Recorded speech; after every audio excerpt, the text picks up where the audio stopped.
So guys, a very good afternoon to all of you. Good afternoon. कैसे हैं सब लोग? चलो, रात को नींद अच्छी आ रही है क्योंकि अब मेहनत करना स्टार्ट कर दिया तो आई थिंक अच्छी नींद आनी चाहिए।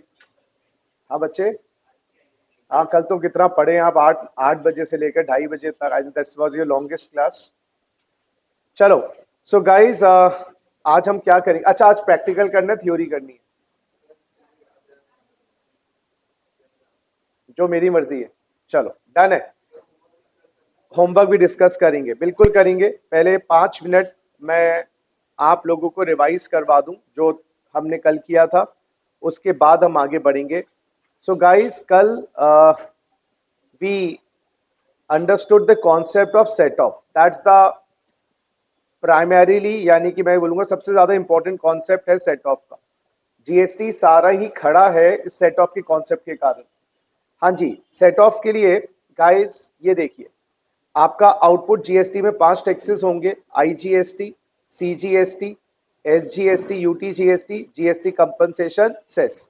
इसी प्रकार से बेटा इनपुट पे भी आपके 5 टैक्सेस होंगे, क्योंकि जीएसटी वन नेशन 5 टैक्सेस है।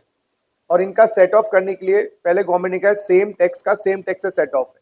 तो आईजी का आईजी से सेट ऑफ है, सीजी का सीजी से सेट ऑफ है, एसजी का एसजी से, यूटी का यूटी से। लेकिन उसमें भी प्रायोरिटी है कि आप पहले आईजी का सेट ऑफ करेंगे, इसलिए आईजी का सेट ऑफ आईजी से। बचा हुआ you can set off either from CGST और SGST in any manner, any ratio, that depends upon you. But in the question nothing is given, we try to maximise our benefit, तो हम equal equal कर देंगे। बाकी देखेंगे question में कुछ और वेरिएशंस हैं क्या। उसके बाद सीजीएसटी का सेट ऑफ सीजीएसटी से, देन आईजीएसटी से बचा हुआ, एसजीएसटी यूटीजीएसटी का ऑब्वियसली एसजीएसटी यूटीजीएसटी से। याद रखिएगा, एसजीएसटी का एसजीएसटी से होगा, एसजीएसटी का यूटीजीएसटी से नहीं हो सकता, क्योंकि एसजीएसटी किसको मिलता है? स्टेट को मिलता है। एसजीएसटी किसको मिलता है? स्टेट को। और यूटीजीएसटी किसको मिलता है? यूनियन टेरिटरी को। तो you can not set of the SGST from the UTGST और वाइस वर्सा। यहाँ पर लिखने का जो मेरा मतलब है, that is SGST will be set of from the SGST, UTGST will be set of from the UTGST. एक और डीप में बात जाएं, अगर बेटा मैं दिल्ली में भी रजिस्टर्ड हूं जीएसटी में, और मैं यूपी में भी रजिस्टर्ड हूं, क्योंकि मैं दोनों जगह मेरी शॉप्स हैं, आई एम सेलिंग गुड्स, तो मेरे पास कितने रजिस्ट्रेशन हुए? 2 रजिस्ट्रेशन हुए। जीएसटी में इंडिया बेस्ड रजिस्ट्रेशन नहीं होता, जीएसटी में इंडिया बेस्ड रजिस्ट्रेशन नहीं होता कि आपने एक रजिस्ट्रेशन ले लिया पूरे इंडिया में आप रजिस्टर हो गए, ऐसा नहीं जी। तो जिस स्टेट से भी आप डील करना चाहते हो, जिस स्टेट से भी सप्लाई करना चाहते हो, उस स्टेट में आपको पंजीकरण करवाना पड़ता है। अब यहां पर आप जो रजिस्टर्ड होंगे दिल्ली में, वो होगा एसजीएसटी, है ना। और यहां पर आप जो रजिस्टर्ड होंगे यूपी में, वो भी होगा एसजीएसटी। मतलब आपकी जो लोकल सप्लाई होगी दिल्ली के अंदर, जो भी लोकल सप्लाई होगी दिल्ली में, आधा किसको मिलेगा? दिल्ली गवर्नमेंट को। और बच्चे आधा किसको मिलेगा? सेंट्रल गवर्नमेंट को। Am I clear to you? बच्चों, यूपी में जो सप्लाई होगी उसका आधा किसको मिलेगा? एसजीएसटी, जो यूपी वाला होगा। बोलो हाँ या ना, मैं क्या कह रहा हूं, आपको समझ आ रहा है बात? और बेटा उसका आधा किसको मिलेगा? सेंट्रल गवर्नमेंट को। और जो ये वाला एसजीएसटी होगा, वो इस वाले एसजीएसटी से भी सेट ऑफ नहीं हो सकता। दोनों एसजीएसटी है, तो दिल्ली वाला जो एसजीएसटी का रजिस्ट्रेशन है, वो दिल्ली वाले से ही सेट ऑफ होता है। तो ये जो हम एसजीएसटी की बात कर रहे हैं, they are 31 SGST laws in India. How many laws in India? 31। तो उनका आपस में भी समन्वय नहीं है। तो दिल्ली में रजिस्टर्ड हो तो दिल्ली के एसजीएसटी एसजीएसटी, यूपी में हो तो यूपी का एसजीएसटी एसजीएसटी। हाँ, यूटी जीएसटी में आप समन्वय है, चाहे आप लक्षद्वीप में सप्लाई करो, चाहे आप उसको अंडमान में सप्लाई करो, वो है तो यूटी जीएसटी। लेकिन उसमें भी ये भी बात आ रही है, वो भी लक्षद्वीप का यूटी जीएसटी है। लेकिन उसमें आपको फिर भी आपको समन्वय मिल सकता है, लेकिन ये एसजीएसटी लॉ से सारे अलग अलग हैं। बात समझ रहे हो? तो मैं क्या बोल रहा हूं, दोबारा से रिपीट करता हूं। अभी हमने क्या पढ़ा? SGST can be set of only from SGST and UTGST can be set of from UTGST. Clear है बात? लेकिन क्या एसजीएसटी और यूटीजीएसटी का सेट ऑफ है? नहीं। क्या SGST one state to another SGST of other state वहां सेट ऑफ है? नहीं, क्योंकि ना आपका अलग अलग नंबर होता है जीएसटी का। तो जो आपको दिल्ली में जीएसटी का नंबर मिलेगा वो अलग होगा, और जो यूपी में जीएसटी का नंबर मिलेगा वो अलग होगा। तो जो यूपी के टैक्सेस हैं वो दिल्ली से सेट ऑफ कैसे हो जाएंगे?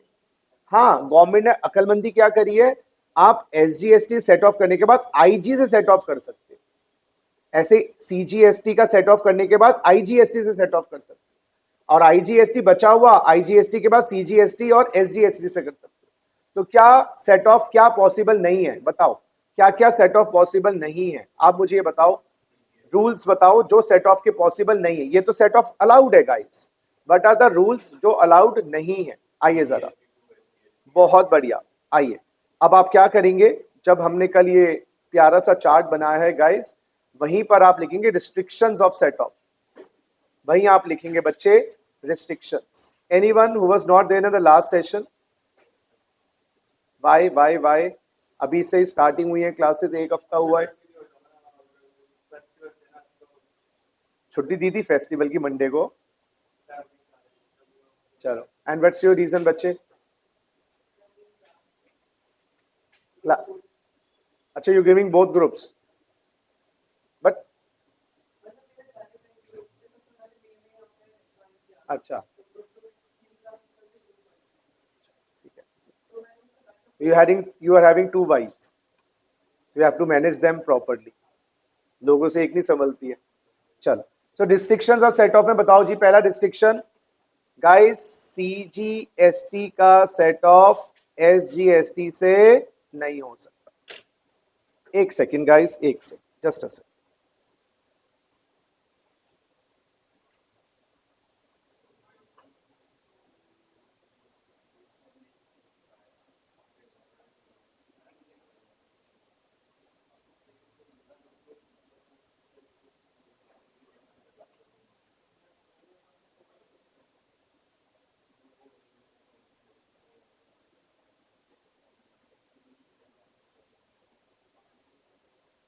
हाँ जी गाइस, तो ये पॉसिबल नहीं है। दूसरा देखो बेटा, बेटा बातें नहीं, एसजीएसटी का सीजीएसटी से सेट ऑफ नहीं है। Am I loud and clear? CGST का एसजीएसटी से नहीं है, एसजीएसटी का सीजी से नहीं है। SGST Delhi to SGST UP, इसका भी सेट ऑफ नहीं। यानी कि अगर इसको समझने की दृष्टि से देखा जाए तो दिल्ली में अगर आपने लोकल सेल करी है तो आपके पास एसजीएसटी है, और दिल्ली में यहाँ पर आपने खरीदा हो तो आपके पास एसजीएसटी होगा। अगर आपके पास एक और रजिस्ट्रेशन नंबर है यूपी का और वहां पर आपने कोई लोकल टैक्सेस दिए हैं, वो तो दूसरा नंबर है ना। जीएसटी में मल्टीपल रजिस्ट्रेशन, जैसे छोटी सी बात समझते हैं, मेरा घर का एड्रेस है, मेरे घर के अंदर रूम्स हैं, तो मैं अपने घर से अपने घर के अंदर एक रूम से दूसरे रूम में जा सकता हूं, तीसरे रूम में जा सकता हूं, लेकिन मेरे पास एक और घर है, वो वहां से आधा किलोमीटर दूर है, उस कमरे से दूसरे घर के कमरे से मैं इस घर में कैसे आ सकता हूं? उसी तरीके से जीएसटी में अलग अलग रजिस्ट्रेशन होती है, बात समझ रहे हैं? तो आप रजिस्ट्रेशन नंबर जिसमें क्रेडिट है उसी रजिस्ट्रेशन नंबर से तो लोगे, बात समझ रहे हो? और दूसरा रजिस्ट्रेशन नंबर आपका, तो वहां पर आप क्रेडिट लोगे। तो it is registration number wise. तो इसलिए SGST of Delhi can not be set of from SGST of UP. तो ये तीन बातें रिपीट करो। क्या सीजीएसटी का क्रेडिट एसजीएसटी से मिलेगा? नहीं। एसजीएसटी का क्रेडिट सीजीएसटी से मिलेगा? नहीं। एसजीएसटी ऑफ दिल्ली या UP can not be set of from SGST of another state. Clear है मेरी बात? चल, अब जरा चैप्टर्स की बात कर लें जिनका ओवरव्यू मैंने लास्ट सेशन में दिया था। गाइस, जैसे जिंदगी के दो पहलू होते हैं, टैक्सेस के भी दो पहलू होते हैं। एक एलिमेंट होता है लेवी ऑफ टैक्स और दूसरा एलिमेंट होता है collection of tax. Levy of tax का मतलब होता है लगाना। When you do a crime, वो क्राइम जीएसटी में कब आता है? पहली बात, गुड्स और सर्विस होने चाहिए, वो टैक्सेबल होने चाहिए, सप्लाई टैक्सेबल होनी चाहिए, पर्सन टैक्सेबल होना चाहिए और टेरिटरी भी टैक्सेबल। अब मैं इसी 5 इवेंट्स पे आपसे कुछ क्वेश्चंस पूछूंगा, आप आंसर मुझे दीजिएगा। Discuss whether GST is applicable in the following cases. GST is applicable on below transaction. देखिए इस छोटी सी बात के बाद आप ये बताने के लिए सक्षम हो गए हैं कि आप बिलो ट्रांजैक्शंस पे जीएसटी लगेगा। जमा करवाने की बात ही नहीं पूछ रहे, क्या जीएसटी लगेगा, क्या लेवी क्रिएट होगा। First case, issue of shares for ₹1 lakh by Reliance industries limited. Reliance industries ने 1 लाख रुपए के लिए शेयर्स इशू किए हैं किसी को भी, तो क्या उनको इस ट्रांजैक्शन पे जीएसटी लगाना पड़ेगा? रिलायंस एक रजिस्टर्ड पर्सन है, दिल्ली में सप्लाई कर रहे हैं, पैसा भी ले रहे हैं, बिजनेस भी कर रहे हैं, ये गुड्स और सर्विस नहीं। अभी हमने पढ़ा नहीं है, we haven't studied what is good and services. I just touched upon the topic कि item which is neither good nor service, GST will not be applicable.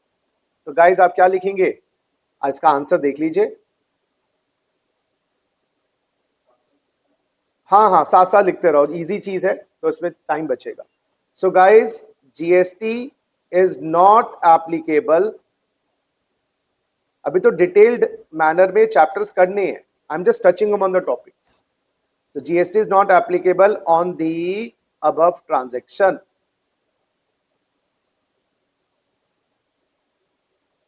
Y because इनको हम बोलते हैं सिक्योरिटीज, शेयर्स को, बॉन्ड्स को, debentures को। Securities are neither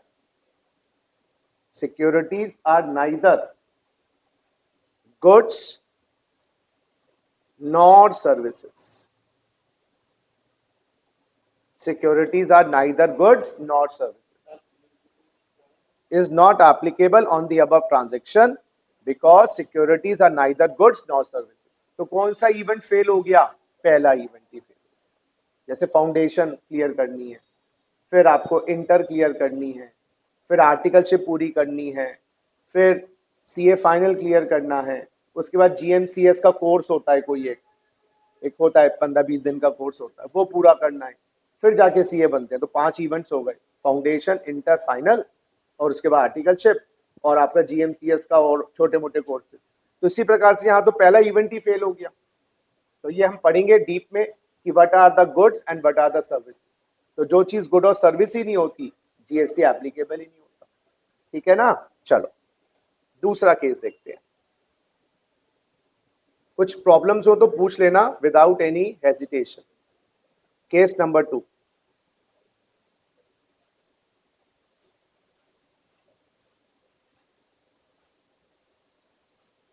a doctor charging ₹1,000 as consultation from a patient, charging ₹1,000 as consultation from a patient।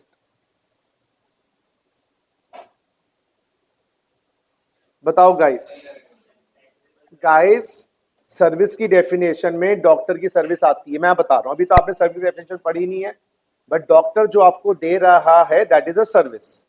जैसे insurance is a service, coaching is a service, what ever doctor gives you advice is a service. तो यहां पर क्या problem है, आप क्यों नहीं लगा रहे?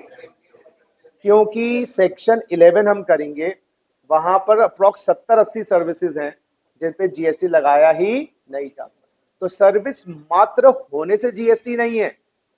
स्टूडेंट होने से क्या होता है? यू शुड बी अ होनहार स्टूडेंट। तो उसी तरीके से सर्विस होने से क्या होता है?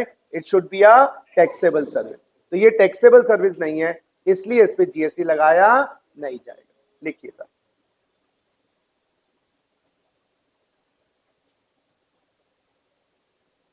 So GST is not applicable on the above transaction. GST is not applicable on the above transaction. मुन्ना रीजन क्या है?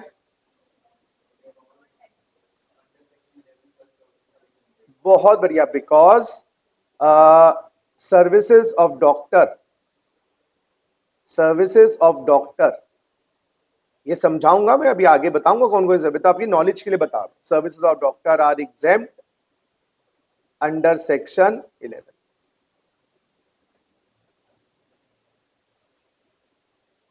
सर्विसेज तो हैं, वो एग्जेम्प्ट है। तो ये सब चीजें आपको याद रखनी है। एक सेकेंड गाइस।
हाँ जी, ये पॉइंट समझ आ गया बच्चों। आओ एक बार केस नंबर 2 पे, doctor charging 1000 consultation from a patient, इस पे जीएसटी क्यों नहीं लगा?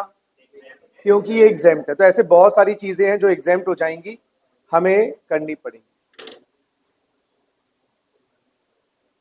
चलिए, so now guys, case number 3, let's do case number 3।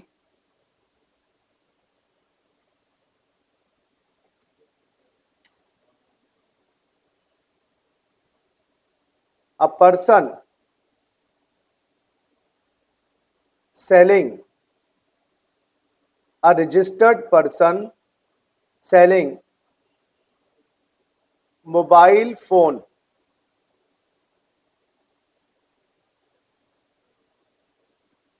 from the shop for, या as free sample, selling mobile phone from the shop as free sample to a customer, या selling word की जगह giving mobile phone from the shop as free sample to the customer. जरा देखिए बार बार,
हाँ जी बेटा बताओ जरा, इस केस में जीएसटी लगेगा। रजिस्टर्ड, लेकिन पर्सन रजिस्टर्ड है, पहली बात, इंडिया में सप्लाई कर रहा है, दूसरी बात गुड्स भी है, तीसरी बात टैक्सेबल भी है, चौथी बात, तो सारी इवेंट्स तो आ गए। टैक्सेबल सप्लाई नहीं है, क्योंकि तीसरा इवेंट जो था, जो लास्ट सेशन में मैंने बताया था, तीसरा इवेंट जो था वो होना चाहिए टैक्सेबल सप्लाई, ये वाला इवेंट। टैक्सेबल सप्लाई सेक्शन 7 में डिफाइंड है, जहां लिखा है बिजनेस भी होना चाहिए और कंसिडरेशन भी होना चाहिए बदले में। तो यहाँ पर प्रॉब्लम ये आ रही है, आपने जो मोबाइल दिया है कस्टमर को फ्री सैंपल के रूप में दे दिया, you not charging anything. When you not charging anything, GST will not apply. GST will not apply. If I don't charge anything from Amit Arora classes for teaching, neither will I apply GST और neither मुझे income tax देना, क्योंकि मुझे कोई कमाई नहीं हो रही। तो no consideration no GST, no consideration no income, no consideration no GST, no consideration no income, and no income no income tax. तो फ्री में जब आप काम करते हो किसी के लिए, तो जीएसटी भी चार्ज नहीं करते और ना ही आप अपना इनकम टैक्स देते हो। क्लियर है बात? तो यहां पर इवेंट कौन सा फेल हो गया? थर्ड वाला। सो लिखिए सॉल्यूशन,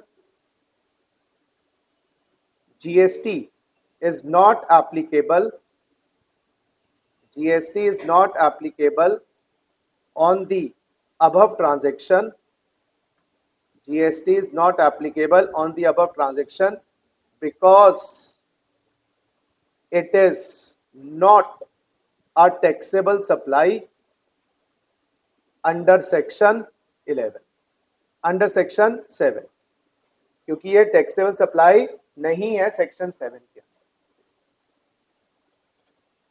क्योंकि ये टैक्सेबल सप्लाई नहीं है बच्चे अंडर सेक्शन 7। चलो जी केस 4 देखो।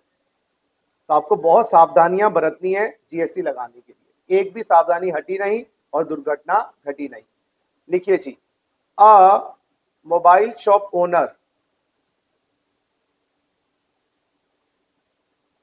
Mobile shop owner sold a mobile phone for rupees 10,000 to a customer. He is not registered under GST as his turnover has not exceeded, आपकी नॉलेज के लिए बता दूं, दिल्ली में 40 लाख की लिमिट है गुड्स के लिए, 40 lakhs फ्रॉम दिल्ली। ये दिल्ली बेस्ड पर्सन है, दिल्ली में इसकी मोबाइल शॉप है और इसने एक मोबाइल फोन 10,000 का कस्टमर को बेचा है, और ये अभी जीएसटी में इसलिए रजिस्टर्ड नहीं है बच्चों, because his turnover has not exceeded 40 lakhs. Is he liable to put GST on the above transaction? Why? क्या गुड नहीं है? क्या ये गुड नहीं है? क्या ये टैक्सेबल गुड नहीं है? बिल्कुल है सर, हम मना नहीं कर रहे। क्या ये टैक्सेबल सप्लाई नहीं है? अरे बेटा ये सप्लाई तो टैक्सेबल है, पैसा भी है, बिजनेस भी है, कंसिडरेशन भी है। प्रॉब्लम ये है आप टैक्सेबल नहीं हो, you are not a taxable person, you are not a taxable person. देखिए चौथी कंडीशन क्या थी? टैक्सेबल पर्सन होना चाहिए। फोर्थ कंडीशन देखो बेटा, यहां पर हमने लिखवाई थी taxable person, you should be registered person. आप रजिस्टर्ड ही नहीं है, और जब आप रजिस्टर्ड ही नहीं है जीएसटी में, तो आपको लगाने की आवश्यकता नहीं। तो जितने भी रेडी वाले हैं, पटरी वाले हैं, बहुत ऐसे लघु उद्योग है, वो नहीं करवाते अपना आपको रजिस्टर। ऐसे सर्विसेज में भी, सर्विसेज में 20 लाख की लिमिट है, गुड्स के केस में तो कितनी लिमिट है बेटा? 40 की बताई है, गुड सर्विस के केस में 20 की है, कई जगह 10 की भी है। वो सब चीजें हम करेंगे बाद में। तो लिखिए जरा, तो will he be GST will be applicable on the above transaction? No. So GST will not be applicable on the above transaction. कम से कम आपको ये फायदा है कि अगर आप दुकान खोल के माल बेचना शुरू करते हो या सर्विस देना शुरू करते हो, इमीडिएटली जीएसटी नहीं लगाना, आपको आराम से बेच सकते हो। जब आपकी टर्नओवर एक लिमिट से ऊपर जाएगी, जब अपना आपको पंजीकृत करवाना है और फिर अपनी ट्रांजैक्शन पे जीएसटी लगाना है। या तो अगर आपके ट्रांजैक्शन ही गुड्स और सर्विस से है ही नहीं, बात ही खत्म, एंजॉय करो। या अगर वो टैक्सेबल आइटम्स नहीं है आपके, फिर एंजॉय करो। या टैक्सेबल आइटम तो है बिजनेस भी है लेकिन आपकी टर्नओवर एक थ्रेशोल्ड लिमिट को क्रॉस नहीं कर रही है, उस केस में भी जीएसटी नहीं लगाना। बात समझ गए? तो this is the best part. तो अगर आप बिजनेस चलाना चाहते हो, गवर्नमेंट चलाए, ease of doing business government देना चाहती है। गवर्नमेंट नहीं चाहती कि आपके ऊपर जीएसटी का बर्डन इमीडिएटली आ जाए। छोटा बच्चा होता है, अभी पैर लखड़ा रहे होते हैं, मम्मी पापा हाथ पकड़ते हैं उसका, जब वो 10-12 साल का हो जाता है फिर वो सड़क भी अपने आप क्रॉस कर लेता है। इसलिए गवर्नमेंट क्या चाहती है कि एक बार आपकी टर्नओवर अच्छी लिमिट से चली जाए, आप पैसा कमाना शुरू कर दो, फिर आप एक अकाउंटेंट हायर कर सकते हो, चार्टर्ड अकाउंटेंट हायर कर सकते हो सारी फॉर्मेलिटीज के लिए। फिर आपके पास सक्षमता भी आएगी और बल भी आएगा जीएसटी लगाने के लिए, कलेक्ट करने के लिए और जमा करवाने के लिए। जी बच्चे।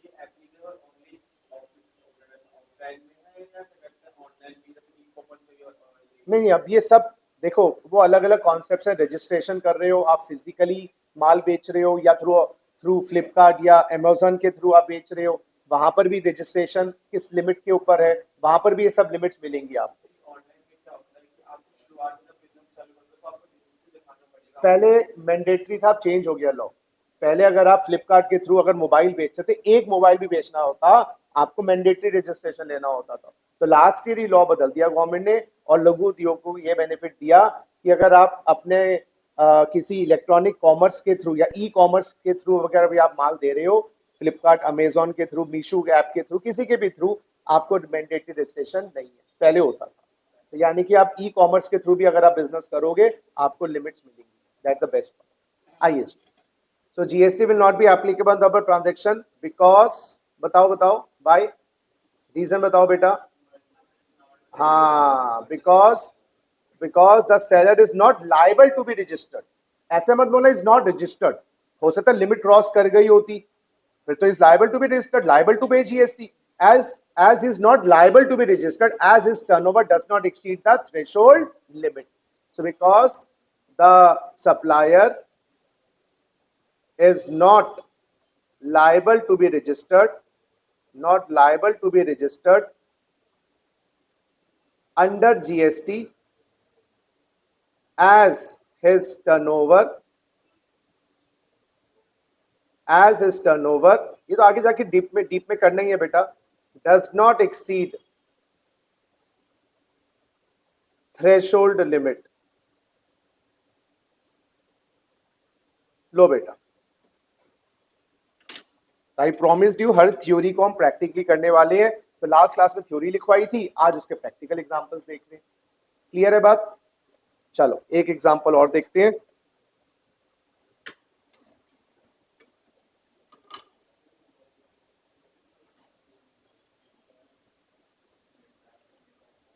कोई मन में क्वेरीज है तो पूछ लेना बेटा, बिना किसी डाउट के। हाँ जी बेटा। नेट टैक्स लायबिलिटी कहां सुन लिया? ग्रॉस मान लो आउटपुट, उसमें से इनपुट माइनस कर दो, नेट हो गया। ग्रॉस क्या है? जो देना है। नेट जैसे आप फीस 10,000 रुपए, तो डिस्काउंट है कुछ, हम सचिन सर को जानते हैं, वो करते हैं, मैंने कहा हाँ हाँ 2,000 का डिस्काउंट है, तो gross fees 10, discount 2, net fees 8। तो अगर आप इसको ऐसे टर्म्स में बोले तो output tax 10, input tax 2, net tax 8। चलो आओ बेटा, दोबारा बोलो, कम अगेन।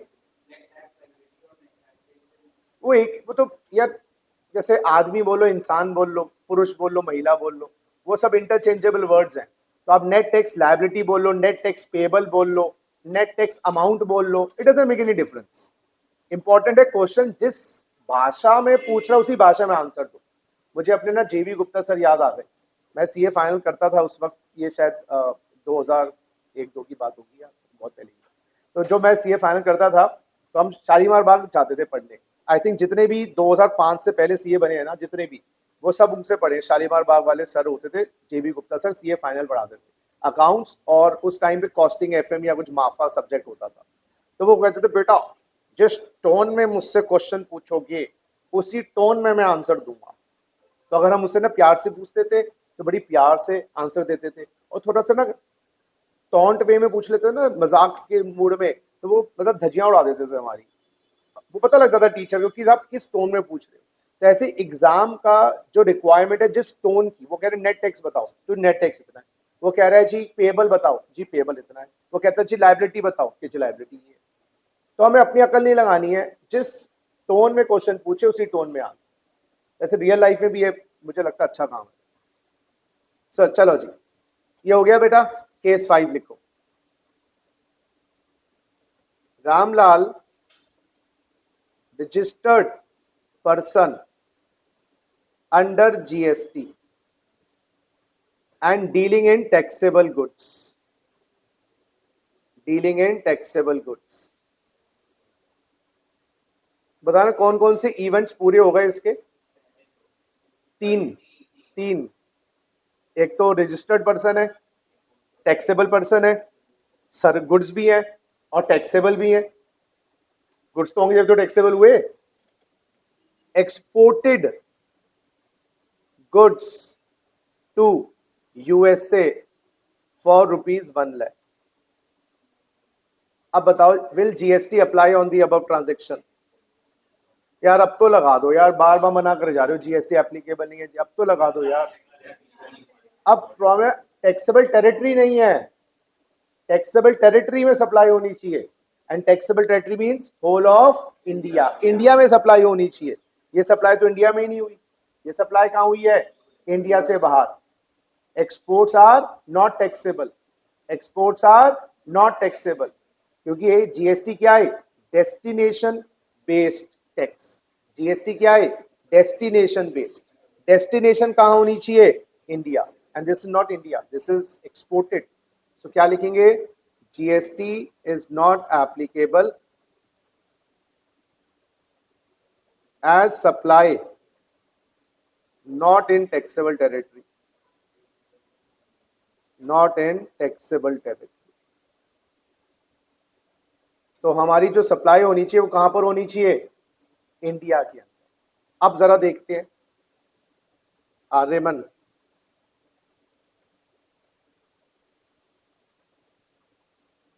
अभी आपकी क्वेरी लेते हैं। केस 6 ये लिख लो, फिर मैं क्वेरी लेता हूं। A mobile shop owner registered under GST sold mobile phone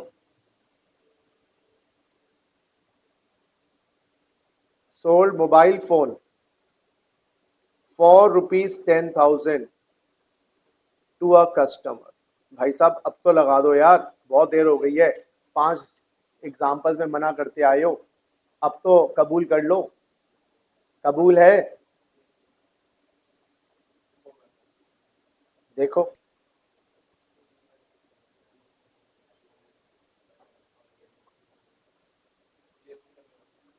पहला event goods, yes, taxable, registered भी है, सप्लाई भी है, बिजनेस भी है और पैसा भी ले रहा है, और इंडिया में mobile shop owner of Delhi, India में ही बेच रहा है। तो all the 5 events have come together and GST is applicable. तो अगर एग्जाम में क्वेश्चन आए जीएसटी एप्लीकेबल है या नहीं, पांचों चीजें देखनी है। और अब एप्लीकेबल है तो आगे भी बढ़ेंगे, फिर वो 6-8 इवेंट्स वो निकालना सीखेंगे। समझ गए? तो क्वेश्चन क्या आ सकता है? Is it a taxable good, taxable service? Is he a taxable person? Should he gets himself registered? Is it a taxable supply? Is it a exempt supply? इस टाइप के स्पेसिफिक क्वेश्चन भी आ सकते हैं। और क्वेश्चन पूरा आ जाए कि भाई लायबिलिटी है या नहीं, तो पांचों इवेंट्स, तो पांचों इवेंट टिक टिक कर लेते हैं, आ गया। तो हर क्लास में मैं यही चाहूंगा कि आपको स्टेप्स क्लियर कर दूं कि क्वेश्चन आए तो ये सब चीजों को आपको नजरअंदाज नहीं करना। तो बताओ जी, गुड्स हैं? यस। टैक्सेबल गुड्स हैं? यस। अच्छा जी, टैक्सेबल सप्लाई है? बोलो बोलो। यस। टैक्सेबल पर्सन है? Yes. And my dear friend, is it taxable territory?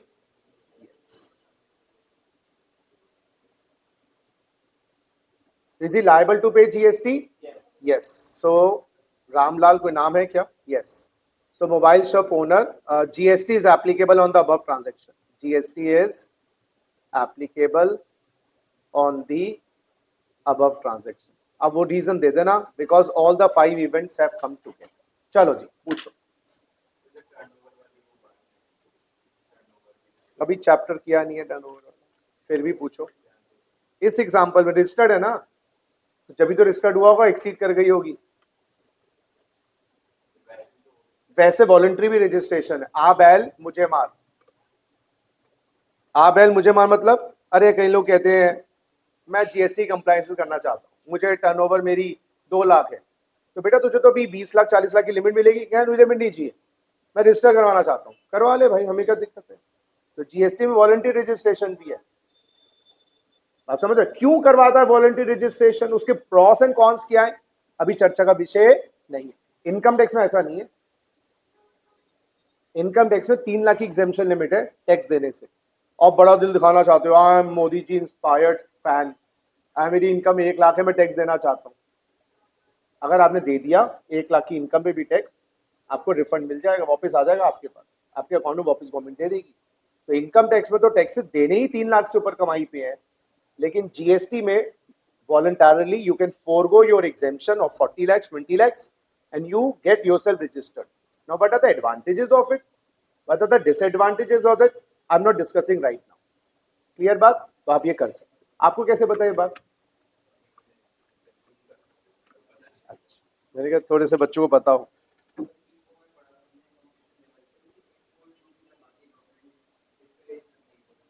हाँ, किस केस में? एक्सपोर्ट और डीप में जाएं, एक्सपोर्ट हमारे सिलेबस में नहीं है पर से, बट एक्सपोर्ट पे भी जीएसटी लगता है, क्योंकि आपको क्रेडिट मिल जाएगा। तो जीएस एक्सपोर्ट पे भी 2 टाइप का होता है कॉन्सेप्ट, या तो एग्जाम कर दो, बताओ हाँ, तो मतलब झंझट ही खत्म। लेकिन आप कहते नहीं हम एक्सपोर्ट करना चाहते हैं विद जीएसटी, ठीक है, तो फिर आपको ये फायदा होगा, आप आईटीसी ले पाओगे, क्योंकि एक्सपोर्ट पे लगेगा, टैक्स आएगा, क्रेडिट मिलेगा। बाकी वो एक्सपोर्ट हमारे सिलेबस में नहीं है, तो मैं प्राइमरीली यही बोलूंगा export are exam, but procedure is different real life. चलो जी, बोलो क्लियर, शुड आई प्रोसीड?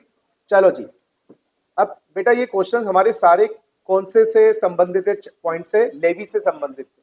एक क्वेश्चन दे रहा हूं जिसमें अब लेवी भी चेक करेंगे आप, और वो 8 इवेंट्स कलेक्शन के, वो भी आप खुद करोगे। एक क्वेश्चन में 13 इवेंट चेक किए जाएंगे।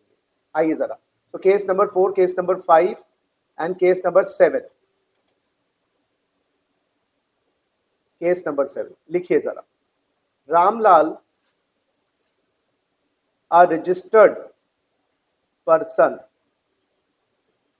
under GST dealing in taxable goods from Delhi.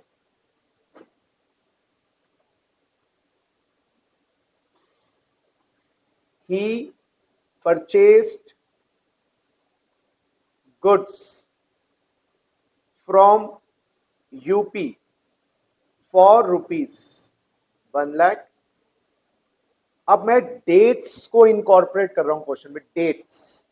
अभी तक हमने डेट्स इनकॉर्पोरेट नहीं करी थी, 15 को खरीदा 17 को बेचा, अब डेट्स भी आ रही है। थोड़ी आपकी नॉलेज हल्की हल्की हल्की बढ़ाई जा रही है, नींव खुद गई है, नींव को भरा जा रहा है, बिल्डिंग्स बनाई जा रही है। So he purchase goods from UP for ₹1 lakh on 15 April 24 plus 12% GST. His margin is 50%. Sold goods on 25/4/2024 in Delhi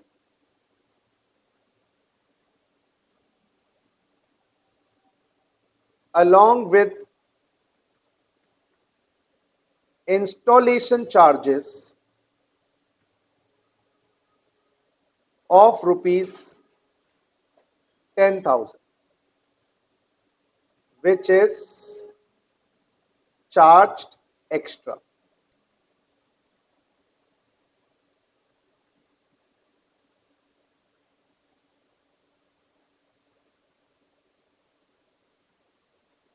Rate of GST on 25/4/2024 is 18%.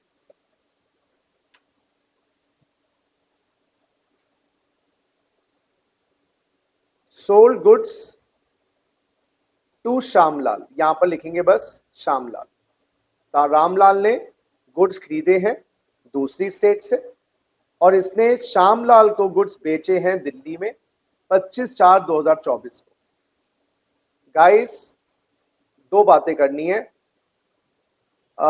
Determine, एक ही लिख रहा हूं बात, GST payable by Ramlal and due date of payment of same। तो आपको क्या निकालना है बेटा, GST payable by Ramlal and due date of payment of the same, कि उस जीएसटी को जमा कब तक करवाना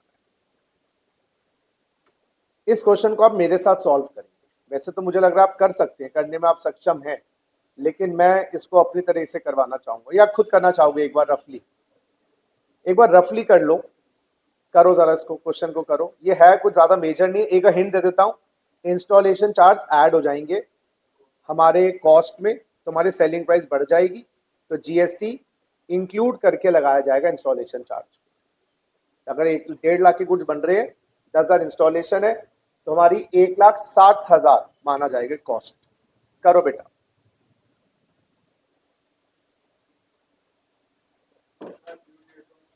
सेम या due date of payment of the GST, determine GST payable by Ramlal and due date of payment of same of the same।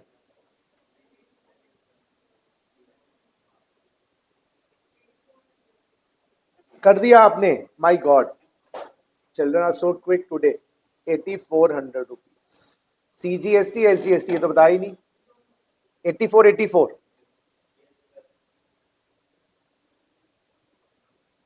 चलो बच्चों सारे ट्राई करो एक बार।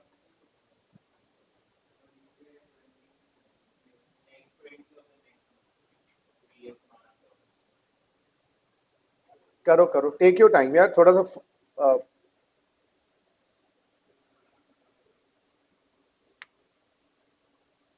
अगर ऊपर लिखा होता इज अनरजिस्टर्ड तो फिर लगता ही नहीं, या एग्जाम गुड्स होते तो फिर लगता ही नहीं। तो वो सारी बातें हो गई, जब भी तो आगे बढ़े। लगा और कितना लगा, बात खत्म। हाँ, उसकी खरीद पे तो लगता, लेकिन वो नहीं लगाता, क्योंकि उसमें तो है ही नहीं। जिसने बेचा होगा वो तो रजिस्टर्ड होगा, तो उसने तो लगा के बेचा होगा। करो बच्चों करो।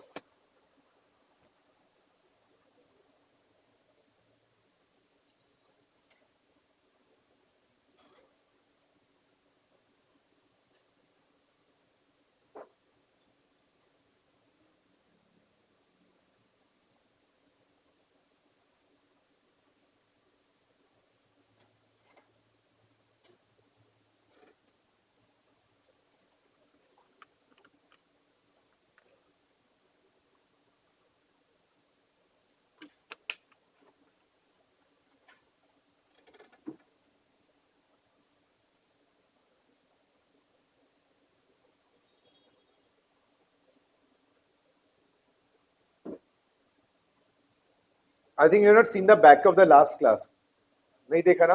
देख लिया तो you will be able to do this. कर लिया? अच्छा, नाइस।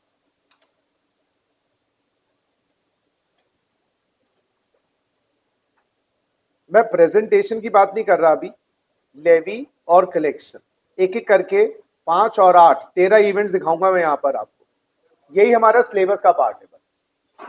तो अगर आपको लेवी और कलेक्शन की महारत आ गई, जीएसटी की, you will become a bond. मतलब आपकी टिप्स भी होगा। मैं बताता हूँ जीएसटी क्या होता है। लेवी में सबसे पहले बताओ, गुड्स हैं ये, वो तो 252 प्लस आर्टिकल 366 टैक्सेबल है। वो तो ऑब्वियसली, या तो बोल देते हमें नॉलेज नहीं। अच्छा एक बात और याद रखना, गुड्स कौन से एग्जाम्प्ट सिलेबस में नहीं है? मजे आ गए, वाह है। सर्विसेज कौन सी एग्जाम्प्ट है, वो सिलेबस में। तो गुड्स तो क्वेश्चन लिख के देगा, सर्विस में आ सकता है, फलाना सर्विस दिमाग लगाना पड़ेगा।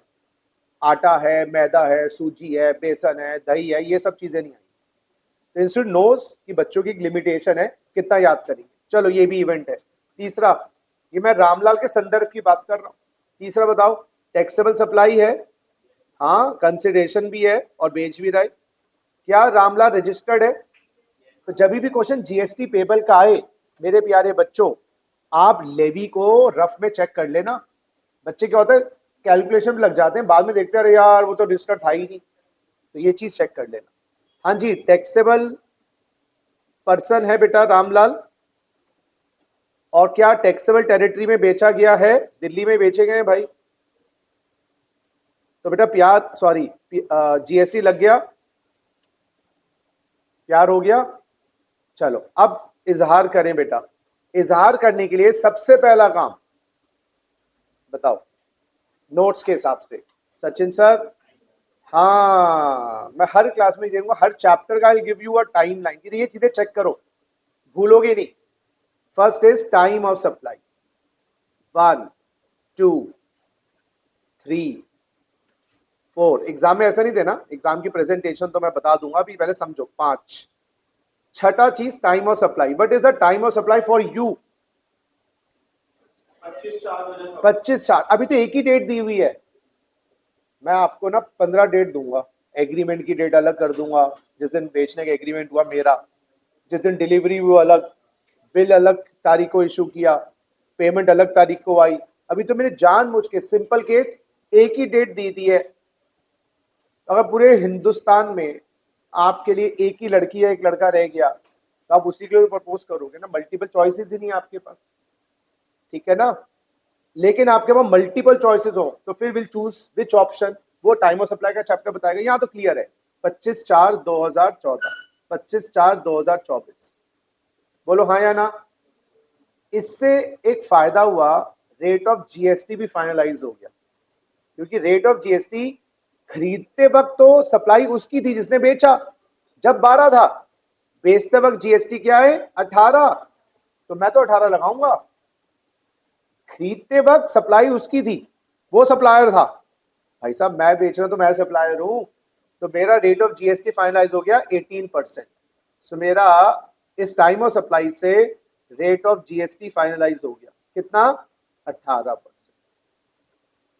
इससे एक चीज और फाइनलाइज हो गई है, जमा करवाने की तारीख पे तारीख, तारीख पे तारीख, मुझे जमा करवाना है इस ट्रांजेक्शन का जीएसटी सेट ऑफ करने के बाद 20 मई तक, 20 मई, ये इंपॉर्टेंस है इस डेट। अब बताओ जी, वैल्यू ऑफ सप्लाई कितनी, जितने अमाउंट पे मैं जीएसटी लगाऊंगा, भाई मेरा selling price, cost plus profit plus expense, so 150 plus 10 160। अगर अगर कोई डिस्काउंट दे देता तो माइनस कर देता फाइनल प्राइस जो होता। बात समझ आ रही है? तो वैल्यू ऑफ सप्लाई चैप्टर करवाऊंगा तो मैं बताऊंगा क्या क्या चीजें ऐड करनी है प्राइस में और क्या क्या चीजें माइनस। चलो 8th point, place of supply. Guys मेरा सप्लाई जो मैंने किया है उससे मुझे पता चलेगा मेरा इंट्रा या इंटर है। गाइस मैंने तो दिल्ली में बेचा, मैं दिल्ली का बंदा हूं, तो मेरे लिए तो ये क्या बना, intra state supply. Intra union territory भी नहीं है, तो इससे क्या निकल के आएगा, हाँ मैं लगाऊंगा CGST 9%, SGST 9%। ये चीजें मैंने लास्ट क्लास में कर ली थी, अब उसके ना थ्योरी पे जा रहे। हमें पता था पानी गीला होता है, लेकिन गीला क्यों होता है वो आप बता रहा हूं। We know sky is blue, but why it is blue I am telling you now. Clear है? पक्का? मुश्किल तो नहीं लग रहा ना, बिल्कुल लड्डू टाइप लग रहा है? पक्का? चलो अब बताओ क्या देखें। Who liable, who liable means GST government को जमा किसको करवाना है, श्यामलाल को ना। श्यामलाल क्यों नहीं, मैं तो 1,60,000 का 18% गवर्नमेंट किसकी खाल खींचेगी, फॉरवर्ड चार्ज। बाय डिफॉल्ट तो फॉरवर्ड चार्ज होता है, रिवर्स चार्ज कहां कहां है वो भी हमारा चैप्टर है। अच्छी बात है, गुड्स का रिवर्स चार्ज सिलेबस में नहीं है, तो गुड्स में तो क्वेश्चन बोलेगा ये एफसीएम है आरसीएम है। सर्विस का रिवर्स चार्ज है, 21 सर्विसेज है, कितनी, 21 जो आरसीएम पे है। तो अगर 21 सर्विस आरसीएम पे है तो सर्विस दे देंगे, फलाना सर्विस है, ढीकना सर्विस है, बताओ एफसीएम आरसीएम। गुड्स के केस में नहीं पूछेंगे आपसे, तो गुड्स के केस में क्वेश्चन बोलेगा एफसीएम। अच्छा क्वेश्चन साइलेंट है तो क्या मान के आए? 99% केसेस में एफसीएम है। भाई गाड़ी में फॉरवर्ड गियर्स कितने होते हैं? 5, रिवर्स एक ही होता है ना, वो तो एक्सेप्शन है। बोलो सीधा ज्यादा चलते हैं या उल्टा ज्यादा चलते हैं? बैकवर्ड ज्यादा चलेंगे हम, सीधा ज्यादा चलेंगे? सीधा। तो मेजोरिटी केसेस तो सीधे के ही है, तो हम एफसीएम ही लगाएंगे। तो एफसीएम किसके ऊपर होगा? On Ramlal supplier. तो रामलाल को जमा करवा। चलो जी, 10वां इवेंट क्या है बताओ? 10वां event output GST. Output GST Sachin sir हमने निकाल लिया, वैल्यू मल्टीप्लाइड बाय रेट, और रेट भी ये वाला। तो भाई सीजीएसटी है हमारा 9% ऑफ 160, और हमारा एसजीएसटी है 9% ऑफ 160।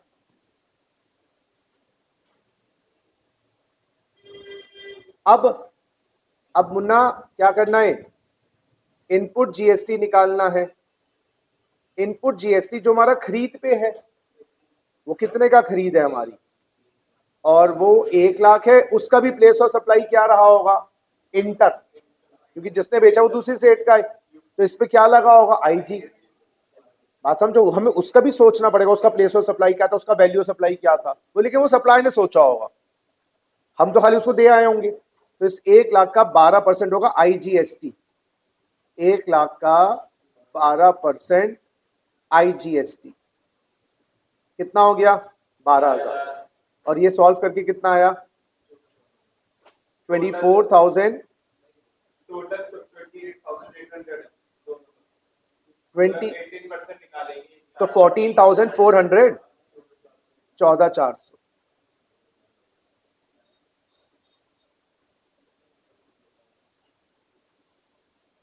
और 14,400। गाइस अब हमें क्या करना है? सेट ऑफ करना है। सेट ऑफ भी हमें सीख चुके हैं, section 49, 49A, 49B। Output GST बेटा यहां पर लिख लेते हैं, सीजीएसटी 160, सीजीएसटी 14,400 बेटा, एसजीएसटी 14,400। मुन्ना इनपुट जीएसटी हमारा है आईजीएसटी 12,000। वैसे तो पूरा सीजीएसटी उड़ा सकते हैं, लेकिन खाली 2400 सीजी, 14 एसजी। आप लॉपसाइडेड टैक्सेस क्यों रखोगे अपने पास? आप चाहोगे सब टैक्सेस इक्वल इक्वल रहे, एक पेन ज्यादा एक पेन कम। अगर 2 पेन है, दवाई है, मैं तो चाहूंगा दोनों पेन उड़ जाएं, लेकिन दवाई कम है, पेन ज्यादा है, तो दोनों को मैं इक्वल इक्वल रखना चाहूंगा ना। तो मैं क्या करूंगा? 6,000 दोनों को सेट ऑफ कर दूंगा, और एग्जाम में नोट दियाऊंगा कि भाई किसी भी तरीके से सेट ऑफ किया जा सकता था, हमने इक्वल सेट ऑफ किया, ये नोट तो देना पड़ेगा। अब आपका जीएसटी पेबल आ गया, कितना? 2400, 8400, 8400 पेबल अप टू 20/5/2024। लो जी, पूरा जीएसटी है। अभी इंडिविजुअल चैप्टर्स पे आएंगे हल्के हल्के हम। क्या खरीदोगे आईटीसी मिलेगा, क्या खरीदोगे आईटीसी नहीं मिलेगा, समझो। क्या खरीदोगे आईटीसी मिलेगा, क्या खरीदा? अभी तो ये भी नहीं पता। अभी तो मैंने गुड्स खरीदे, क्रेडिट मिल गया। अब हमने एसी लगाया हुआ है, क्या हमें इसका क्रेडिट मिलेगा? हमने पंखे लगाए हुए, हमें क्रेडिट मिलेगा? हमने कैमरा खरीद रखा है, क्रेडिट मिलेगा? हमने एक चार्टर्ड अकाउंटेंट रखा हुआ है अपने कंप्लायंसेस के लिए, वो भी हमसे फीस चार्ज करता है। बेटा एक परचेज, सुनो ओए, एक परचेज नहीं होती है बिजनेस में, लाखों परचेजेस होती हैं। गाड़ियां खरीद रखी हैं हमने तुम्हें पिक एंड ड्रॉप करवाने के लिए, है नहीं ऐसा एग्जाम? तो मैं गाड़ियां खरीद रखी है पिक एंड ड्रॉप के लिए, एम्प्लॉइज के लिए, स्टाफ के लिए। उन गाड़ियों पे जीएसटी लगा होगा, सेलर ने लगाया होगा, क्या हमें क्रेडिट मिलेगा? तो उन्होंने कहा सर भूख लग रही है। मैं कहा तुम्हारी मम्मी हूं मैं, भूख लग रही है? नहीं सर, सर तो हमारे पिज्जा मंगवा दो डोमिनोज से, तो डोमिनोज के पिज्जा पे जीएसटी लगा होगा, तो क्या उस जीएसटी का भी हमें क्रेडिट मिल सकता है? हमारे एम्प्लॉइज हैं यहाँ पर, क्या वो हमसे जीएसटी चार्ज करते हैं? तो अभी तो खाली गुड्स परचेज के गुड्स बेच दिए, बड़ा सिंपल काम करवा रहा हूँ। 25 आइटम दे देंगे क्वेश्चन में निकाल के, बताओ इन पे क्रेडिट मिलेगा नहीं मिलेगा? तो वो मैं आपको जब आईटीसी का चैप्टर करवाऊंगा ना, input I I GST 16 17 18 section है इनपुट जीएसटी का, कि किन किन चीजों का क्रेडिट मिलता है। क्लियर है बात? बोलो अब इसकी प्रेजेंटेशन कैसे करनी है? बेटा प्रेजेंटेशन वही कंप्यूटेशन ऑफ जीएसटी पेबल जो लास्ट क्लास में सिखाई थी, उसमें आपको ये चार्ट पहले दिखा देना है, ये वाला सेट ऑफ वाला चार्ट। फिर आउटपुट जीएसटी कैसे आया, वर्किंग नोट 1। इनपुट जीएसटी कैसे आया, वर्किंग नोट 2। फिर वर्किंग नोट 3 में बोल दो GST is applicable on the above transaction because all the events have come together. तो दोबारा बोल रहा हूं, प्रॉपर प्रेजेंटेशन कैसे करनी है? आपको ये बनाना है computation of GST payable of Ramlal for the month of April 2024, ये दिखाना है। आउटपुट सीजीएसटी एसजीएसटी, ये मेन चार्ट है, और फिर नीचे लिख देना जीएसटी पेबल, ये तो आपका मेन आंसर। फिर आपकी ये सारी चीजें वर्किंग नोट में, place of supply, VOS TOS क्या होगा। ठीक है, करके दिखाओ चलो एक बार मुझे, प्रॉपर प्रेजेंटेशन करो, मैं चेक करने आ रहा हूं इसी क्वेश्चन। हु लायबल का मतलब होता है सप्लायर को जमा करवाना है। मैं रामलाल हूं, मैंने मोबाइल बेचा है, आपसे पैसा लेके मैं जमा करवाऊंगा, तो लायबिलिटी तो मेरे ऊपर है ना जमा करवाने की, आपकी सिरदर्दी कोई है। आरसीएम में रिसिपेंट की होती है, लेकिन ये आरसीएम वाला केस ही नहीं लिया मैंने, तो क्वेश्चन बोलेगा ये आरसीएम एफसीएम है, और क्वेश्चन कुछ नहीं कह रहा, तो क्या मान के आए? एफसीएम। अगर आरसीएम बोला गया है तो कौन से गुड्स आरसीएम वो याद नहीं, क्वेश्चन कह रहा है आरसीएम है, तो कौन से गुड्स आरसीएम है वो याद नहीं रखना, लेकिन क्वेश्चन कह रहा है आरसीएम है। मैं नहीं कह रहा अंडे पे आरसीएम है, मैं नहीं कह रहा, अरे सुनो भाई, वॉलेट पे आरसीएम है मैं ही नहीं कह रहा, लेकिन कह रहे हैं इस पे आरसीएम है, तो ट्रीटमेंट तो करके आओगे ना क्या होता है आरसीएम का, ट्रीटमेंट तो करोगे। मैं खाना बनाना सिखा नहीं रहा, खाना खाओगे तो सही। हाँ तो बस आप उसमें ट्रीटमेंट क्या भी बोलते ना, श्यामलाल को जमा करवाना जीएसटी, हमें नहीं करवाना। करेंगे अभी, अपने दिमाग के घोड़ों को इतना मत दौड़ाओ, अभी बस मैं टॉपिक्स के आउटलाइन बताइए, अंदर जाएंगे, डीप सी डाइविंग करेंगे, सीखेंगे। करो उसकी प्रेजेंटेशन करके दिखाओ मुझे, मैं चेक करने आ रहा हूं। आंसर्स तो आपको समझ आ ही गए होंगे, करो बेटा आंसर्स निकालो, प्रॉपर प्रेजेंटेशन। चलो 5 नंबर का क्वेश्चन है, फॉरवर्ड चार्ज मैकेनिज्म जहां पर सप्लायर को जमा करवाना है, और रिवर्स चार्ज मैकेनिज्म वो बियर भी करेगा और जमा भी करेगा। करो बच्चों।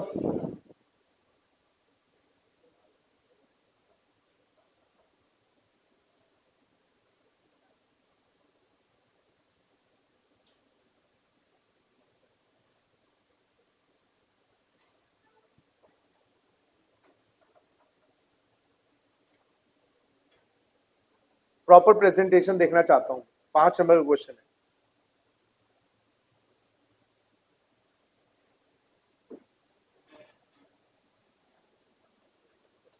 All the online students just send me a yes. I just want to know whether you people are with me or not.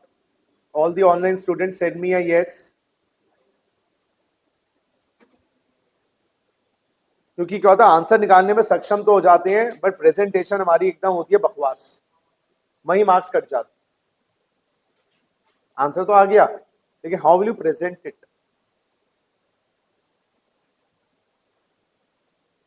क्योंकि मैंने ना रियलाइज किया लाइफ में words are very important, you choose your words very carefully. ऐसे ही लिखना कैसे है वो बहुत इंपॉर्टेंट।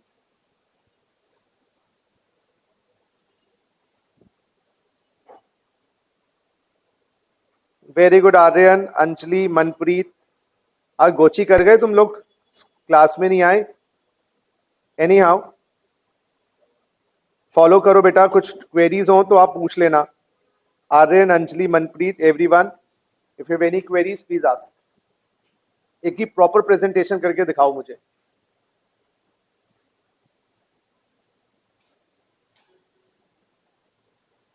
सोचो 5 नंबर का क्वेश्चन एग्जाम में आया।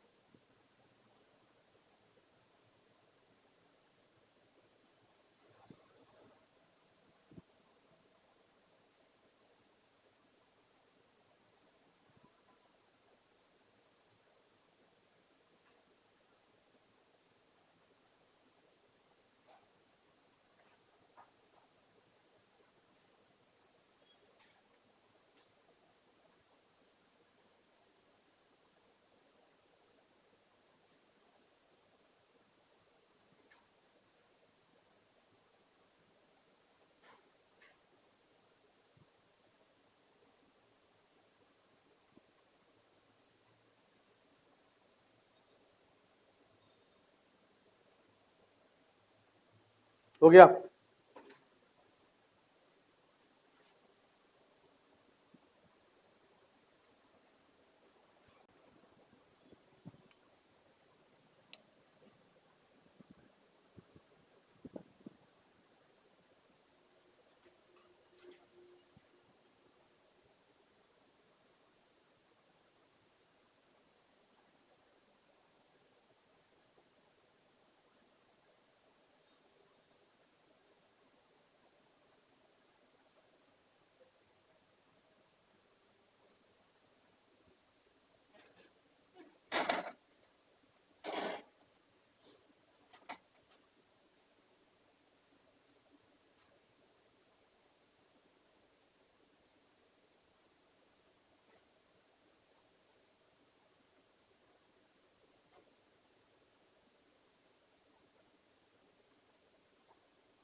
लिखो अपने आप, बरखुरदार, खुद लिखो। हो गया, जस्ट शो मी।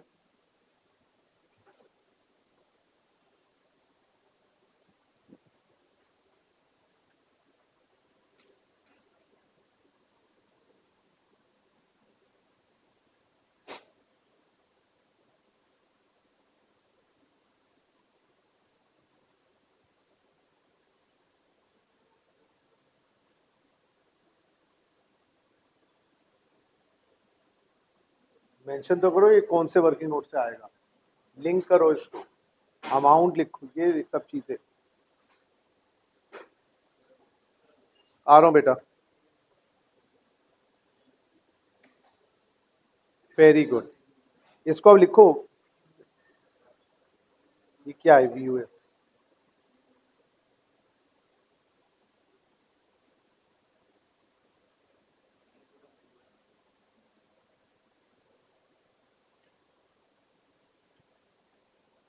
यहाँ पर आप एक एक बना सकते, टाइम ऑफ सप्लाई का भी बना सकते थे कि ये इसका टाइम ऑफ सप्लाई, ये रेट इसलिए लगाया गया है 9%, क्योंकि उसका सेल के टाइम ये था। एक एक्स्ट्रा इंफॉर्मेशन है, जितना हो सके ना बातें बनाओ।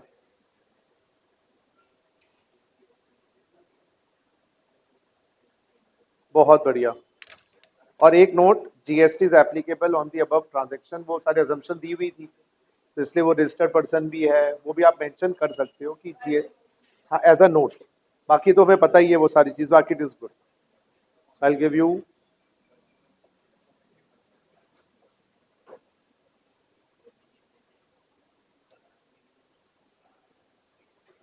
और दिखाओ जी,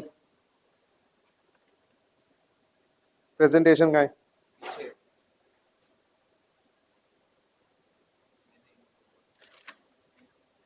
आंसर का है।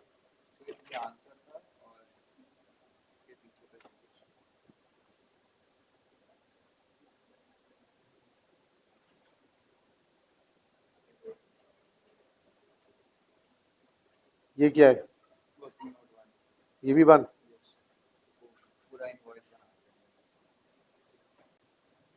ये क्या है?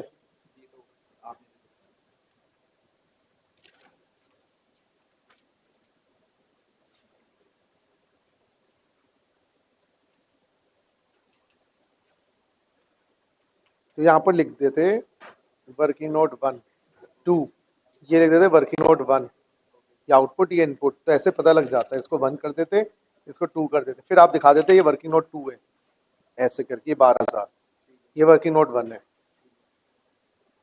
इसको बोल देते वैल्यू ऑफ सप्लाई, ये जो 160 है। हाँ, ट्रांजेक्शन वैल्यू कह लो, वैल्यू ऑफ सप्लाई कह लो। Very good. How do you know transaction value word? अच्छा, वेरी गुड।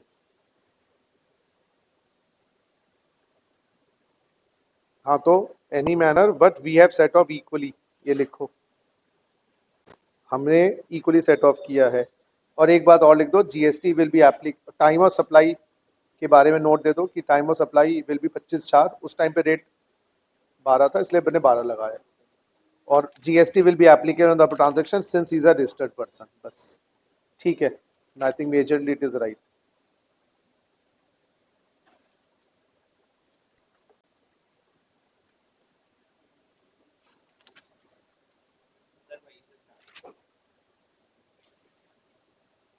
अब लिखो फॉर द मंथ ऑफ, वो लिखो ना, अप्रैल 24, अमाउंट रुपीस का है ये, तो ठीक है, ठीक है। अब ये एक साथ कैसे आया, एक्सप्लेन करो। वैल्यू सप्लाई क्या होती है इंक्लूडिंग इंस्टॉलेशन, वो बताओ चीज़ को। ये आईजीएसटी है क्योंकि इंटर स्टेट परचेज था, ये इंट्रा है, ठीक है, ये सही है।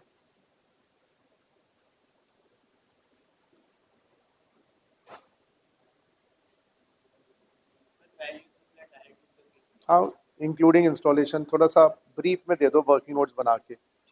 चलो गुड है।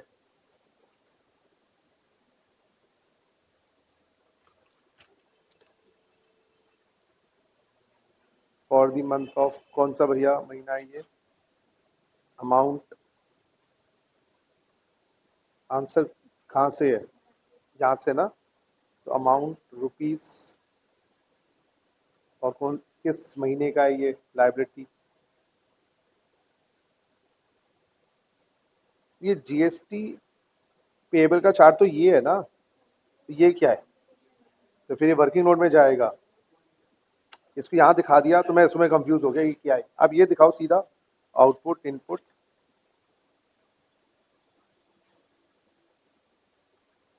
ये मत दिखाओ, है ही नहीं ना, क्यों दिखाना, सीधा आईजीएसटी इनपुट में लिखो, मत दिखाओ ये, ठीक है।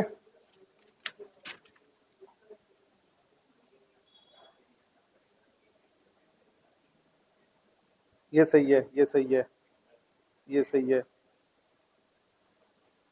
फॉरवर्ड, फ्रंट चार्ट नहीं, फॉरवर्ड, ठीक है,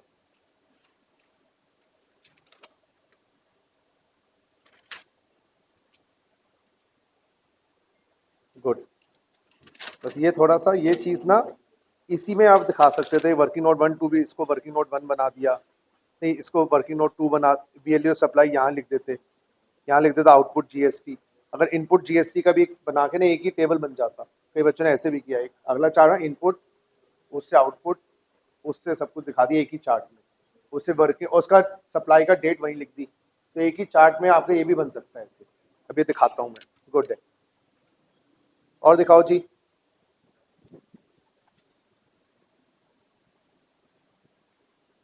अमाउंट रुपीस,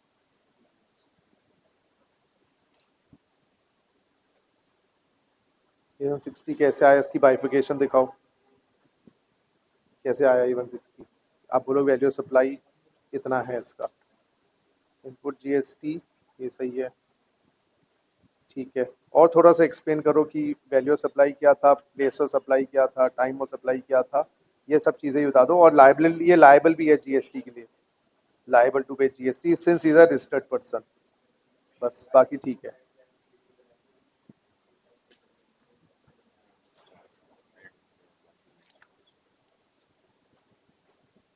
अच्छा, ड्यू डेट ऑफ डिपॉजिट नहीं लिखी तुम लोगों ने आंसर में, ड्यू डेट ऑफ डिपॉजिट कहाँ है, ड्यू डेट ऑफ डिपॉजिट कहाँ है, लिखी थी, अच्छा साथ में चिपका के दिखाई भी ना दे है। ये आंसर कहाँ से स्टार्ट हो रहा है, ये तो फिर वर्किंग नोट है ना, तो ये पहले क्यों दिखाया है, तो मैंने कहा था आपको आंसर पहले आना चाहिए, put your best foot forward और put your worst foot forward. किसी से मिलने जा रहे हो तो पहली मीटिंग में अपना बेस्ट दिखाओगे या वर्स्ट दिखाओगे, तो बस ये क्या है भाई, ये तो मतलब ये क्या है, नहीं ये क्या है, जगह का अभाव है, you want to save pages, pages क्यों सेव कर रहे हो, आराम खुला खुला लिखो बेटा, इनपुट आउटपुट, मैंने क्लास में इनपुट आउटपुट ऐसे लिखवाए हैं, और ये तीनों आउटपुट में कैसे आ गए? नहीं, इनपुट आपने जैसे रोज इस साइड करे, कॉलम इस साइड करे, मैंने कॉलम टॉप पे आएगा आउटपुट, ये आएगा input, this will be output, this will be input. Mandatory. Mandatory है, नहीं तो मैं कान खींच लूंगा। नहीं, हमें हमें सर ने तो ऐसे ही करा था फाउंडेशन में, जब भी जीएसटी के क्वेश्चन थे, मैं उसी हिसाब से कर रहा टैक्स कौन पढ़ा रहा है अभी? फाउंडेशन में सर ने पढ़ाया था, अब तो मैं पढ़ा रहा हूँ ना। तो आउटपुट में यहाँ पर नहीं, ये कंफ्यूजन है, ये इनपुट कहाँ से सेट ऑफ हो रहा है, आप आउटपुट में दिखाओ ये टैक्स है, ये टैक्स है, इनपुट का ये सेट ऑफ करके दिखाओ। ये प्रेजेंटेशन नहीं, ये वाली नहीं, ये बिल्कुल समझ ही नहीं आ रहा, और ये भी नहीं। और वर्किंग नोट्स कहाँ है? प्लेस ऑफ सप्लाई क्या है, टाइम ऑफ सप्लाई क्या है? Place of supply, time of supply कहाँ है ना? So I will give you 3 out of 5। कर सकते हो अच्छी, अब मैं अभी परफेक्ट प्रेजेंटेशन दिखाता हूँ। आंसर सही है, आंसर तो सही है। फॉर 20 नहीं, अप्रैल मंथ का होता है जीएसटी, मंथ ऑफ अप्रैल, कभी डेट का जीएसटी नहीं होता कि 20 का पेबल, 21 का पेबल, 22 का पेबल, ऐसा तो बड़ा ही कंबरसम हो जाएगा। इट इज मंथली, सारा आउटपुट मंथली का इनपुट। अमाउंट लिखो, रुपीज लिखो, ये ऊपर वर्किंग वन, वन का है, वन पीछे है। अच्छा, फिर ये वर्किंग नोट पहले क्यों लिखा है? तो पहले ब्लैंक पेज छोड़ दे पूरा। नहीं नहीं, हाँ, पहले पूरा एक ब्लैंक पेज छोड़ दो। जैसे अकाउंट्स में भी हम बैलेंस शीट का क्वेश्चन बनाने का आया, पीएनएल बैलेंस शीट, मैं तो ऐसे ही करता था, पीएनएल बैलेंस शीट के 2 पेज छोड़ दिए, पीछे अकाउंट्स बनाए जा रहे हैं, फिर वहां से फिगर पुट करके डाल, यही करते हैं ना। तो फिर यहाँ पर ये बाद में, ये सही है, ये सब चीजें सही है, और इनका लिंक कर दो मेन चार्ट में, ये वर्किंग नोट 1, ये 2 है। ये क्या है? नॉट, नहीं नहीं, आपको ज्यादा नहीं, ये नहीं लिखना, ठीक है। ये वर्किंग नोट में तो ऐसे खुला कहाँ लटक रहा है ये? हाँ तो नहीं, ये नोट है, फिर ये कौन से है? हर एक का नंबरिंग होनी चाहिए, वर्किंग नोट 1, वर्किंग नोट 2, ऐसा नहीं। तो आप नोट दे दो, वर्किंग नोट 2, वर्किंग नोट 1, बल्कि ये पहले ही दे दो, is registered person hence liable to pay GST, ठीक है। बाकी ये सब चीजें सही। और बिच्चम बिच्चम होगा, आंसर का है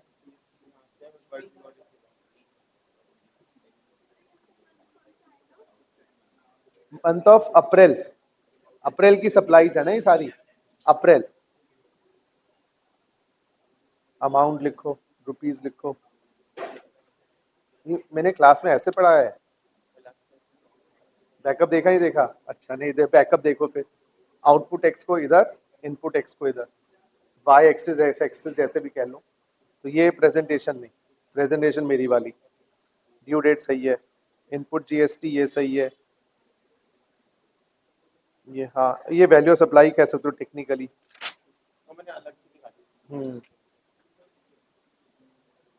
और वो बताओ इक्वल, नहीं ये ऐसे नहीं दिखाना, ये समझने के लिए तो ये एक ही लाइन में लिख दिया, since is dealing in taxable goods and is a taxable person is liable to pay GST, he is in dealing in taxable good, taxable person and taxable supply liable to pay. तो ये सारे इकट्ठे, ये तो आपकी समझ के लिए, लेकिन जो चीजें समझ जाती हैं उसको प्रेजेंट करना बड़ी फाइन तरीके से।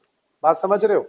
समझ तो लिया, लेकिन आप जैसा हो वैसा नहीं दिखाना लाइफ में, अपने फ्रेंड्स के साथ दिखाना, बाहर जब आप आओ तो आपको डिफरेंट तरीके से दिखाना। समझ रहे हैं? स्त्री 2 मूवी देखी आप लोगों ने? स्त्री 2, अच्छा मैंने देखी थी, मैंने बताया था ना आपको। उसमें आपको किसका किरदार ज्यादा अच्छा लगा? राजकुमार राव का, स्वाभाविक है।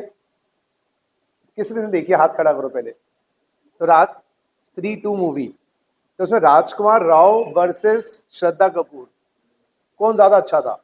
राजकुमार राव, बोलो हाँ या ना। लेकिन Instagram, Facebook, reels, PR agency Shraddha Kapoor को क्रेडिट दिलवाने में लगी हुई है उसकी, Shraddha is on fire, Shraddha is this, Shraddha is this. तो लोगों को बाद में ऐसा लगने लगेगा श्रद्धा कपूर मूवी चली, एक्चुअली में राजकुमार राव बेचारा साइडलाइन हो जाए। जैसे 3-1 में भी सारा क्रेडिट कौन ले गया था? श्रद्धा कपूर, क्योंकि उसका रोल था। यहाँ तो उसका रोल ही 10-15-25 मिनट का है, लेकिन क्रेडिट लेने में लगी हुई है। तो ऐसे आप कुछ भी करो, क्रेडिट लो, भाई मुझे पता है, मुझे पता है, दिखाओ। जितना ज्यादा आप दिखाओगे प्रेजेंटेशन में, I know this, I know that, चलता है। पहले मैं भी इन चीजों को समझता था ये काम नहीं करती, लेकिन छोटी छोटी बातें काम करती। तो जितना हो सके बताओ। मैंने इक्वली सेट ऑफ किया है, आपने बताई नहीं है बात कहीं भी, यही मार्क्स कट जाएंगे कि आपको उसको लगेगा आपको सेट ऑफ करना इक्वल आपने सीख रखा है इक्वल। बेटे इक्वल सेट ऑफ होता ही नहीं कभी, वो तो हमने एज्यूम किया इक्वल सेट ऑफ का। तो एनी रेशो एनी मैनर, वो कहा है यहाँ पर? आंसर तो सही है। तो आप अच्छे हो लेकिन जताओ भी, ये भी मैंने सीखा है। अच्छे होने से काम नहीं चलता, जताओ भी। पेरेंट्स को बोलो वी लव यू, फिर देखो कितनी पॉकेट मनी बढ़ेगी आपकी। अगर पॉकेट मनी बढ़वानी है तो आपको चने के झाड़ पे चढ़ाना पड़ेगा। पापा मम्मी आर अमेजिंग, माइंड ब्लोइंग, मैं क्या होता आपके बिना। फिर देखो आपकी पॉकेट मनी बढ़ जाएगी। हर बार नहीं होता ऐसे, लेकिन ट्राई करना। तेरा कहाँ है आंसर? कहाँ है? ये आईजीएसटी का कॉलम क्यों बना रहे हो जब है ही नहीं? आउटपुट पे तो नहीं है ना, तो फिर क्यों बना रहे हो? चलो अगर बनाना है बना दो, श्रद्धा तुम्हारी है, कपूर नहीं।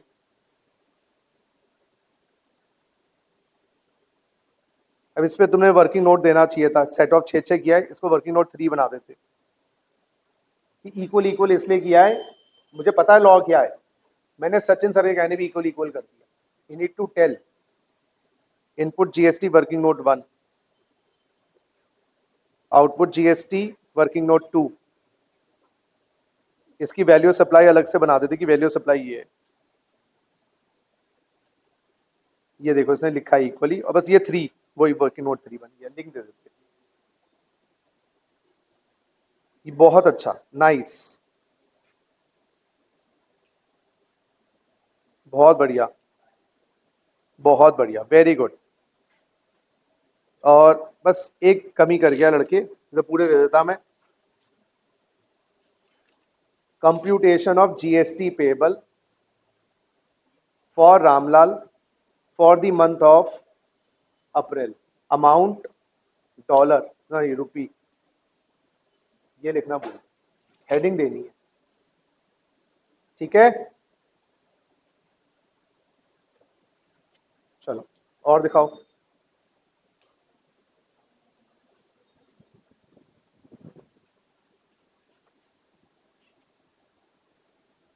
ये वाला यहां से स्टार्ट किया है, for the month of amount rupees, और ये वर्किंग नोट में ले जाओ सारा, ये जाएगा वर्किंग नोट में। ये आपका आउटपुट जीएसटी, ये इनपुट में आएगा, ऐसा लगेगा ये इनपुट है, तो इसको इधर दिखाओ 12,000। हॉरिजॉन्टल एक्सेस पे रखो आउटपुट, वर्टिकल पे रखो इनपुट। यहां लिख दिया तो लगेगा आउटपुट है, ये इनपुट है। फिर इसको सेट ऑफ करो, जैसे मैंने सेट ऑफ करके दिखाया है ना। देखो आउटपुट मैंने यहां दिखाया है बच्चे, आउटपुट मैंने यहां दिखाया है, इनपुट मैंने यहां दिखाया है, तो वो सेट ऑफ होने में आसानी रहती है, ठीक है।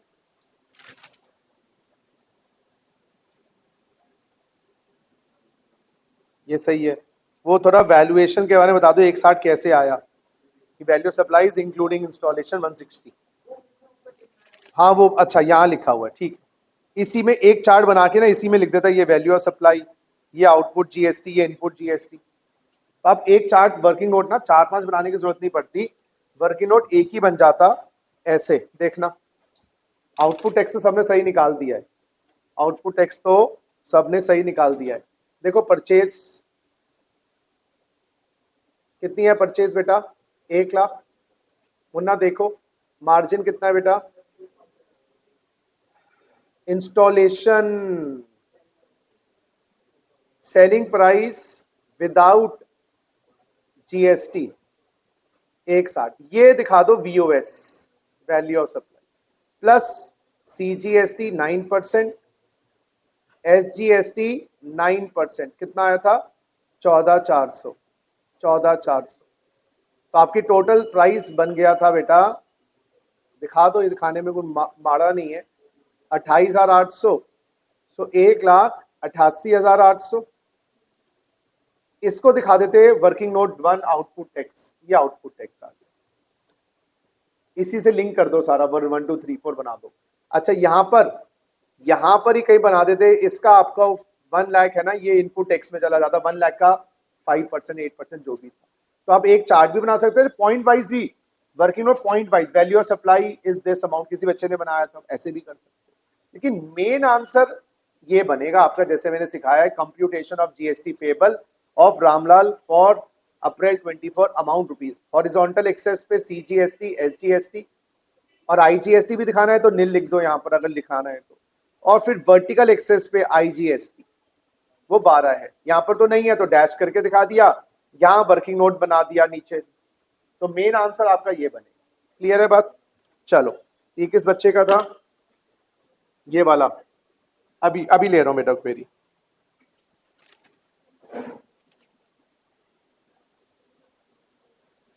I am giving you 3.5 out of 5, बाकी दिस इज गुड। आंसर सबका सही था, प्रेजेंटेशन में मार्क्स वेरी कर जाते हैं। और सोचो हर क्वेश्चन में एक एक नंबर फर्क पड़ जाए, 15 क्वेश्चन है तो 15 नंबर तो ये खराब हो गए। तो आपको एक्सप्लेन करना है हर चीज। हो गया, सबने चेक करवा लिया? चलो नाइस। ये पेन किसका है? सॉरी बेटा सॉरी। अच्छा कुछ पूछ रहे थे आप मुझसे, यू वर आस्किंग समथिंग। चलो बेटा आइए, आज टाइम तो कम है हमारे पास, एक क्वेश्चन और करते हैं। अब इसी को प्रॉपर प्रेजेंटेशन करना, मैं चेक नहीं करूंगा, आप अपने आप इवैल्यूएट करना। चलो, केस नंबर कौन सा था बेटा, अभी केस नंबर कौन सा किया था? 7। Case number 8, Ramlal is a registered person under GST and dealing in taxable supply from the state of Delhi. Purchase goods from Delhi for rupees 1 lakh, discount offered by supplier is 10% and mentioned on the invoice. The price of rupees 1 lakh is before discount and before GST. Purchase goods from Delhi on 15/4/2024, 15/4/2024. GST rate on 15/4/24 is 18%.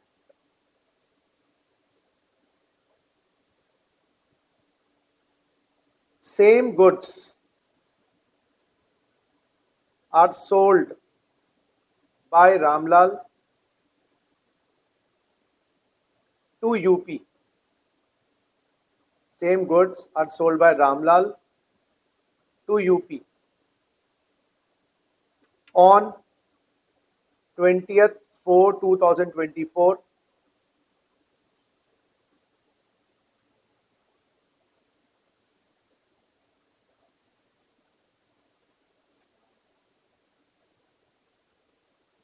delivery and packing charges are rupees. So Ramlal to UP on the ₹4, यहां पर एक line लिखना भूल गया, ₹4 1,50,000. Delivery and packing charges are ₹5,000. Bracket close. The same goods are sold by Ramlal to UP on 20th 4/24. Delivery and packing charges are 5,000. और कितने का बेचा बेटा? 1.5 lakh. Ramlal offered a discount of 10%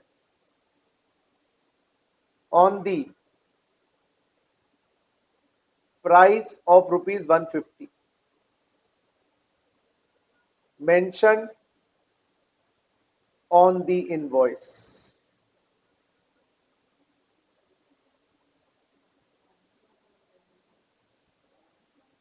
GST rate on 20/4/24 is 12%. Same goods are sold by Ramlal to UP on 20th 4/24 for 150. Delivery and packing charges are 5,000. Ramlal offered a discount of 10% on the price of ₹150 mentioned on the invoice. GST rate is 24/24. GST rate on 20th April 24 is 12%. Determine GST liability and due date of payment for Ramlal. करो जी, अब presentation के साथ करना है इसको. GST liability and due date of payment for Ramlal. Please do बेटा.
और ये डिलीवरी और पैकिंग चार्जेस सेपरेटली हैं, सेपरेटली चार्ज. ये 1.5 लाख में नहीं है इंक्लूडेड, सेपरेटली चार्ज. यानी कि आपने डिस्काउंट माइनस करने के बाद ये अलग से लगाए गए होंगे. करो बच्चों.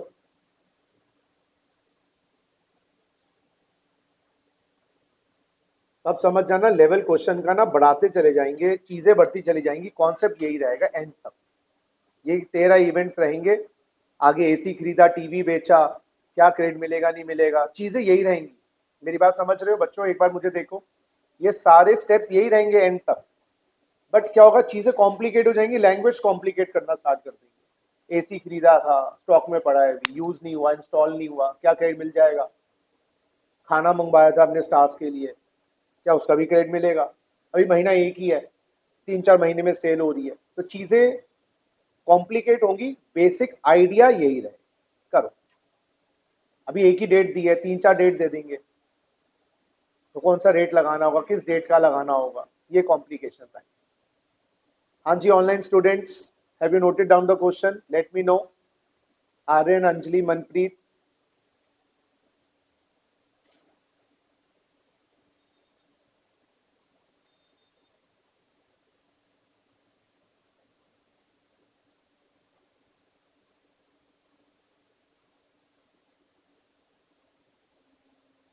है तो 4 ही स्टेप्स जीएसटी के, आउटपुट, इनपुट, सेट ऑफ और पेबल, 4 ही स्टेप्स। उन 4 स्टेप्स के लिए मेहनत करनी पड़ेगी कि क्या वैल्यू आ रही है, क्या टाइम आ रहा है, क्या रेट आ रहा है।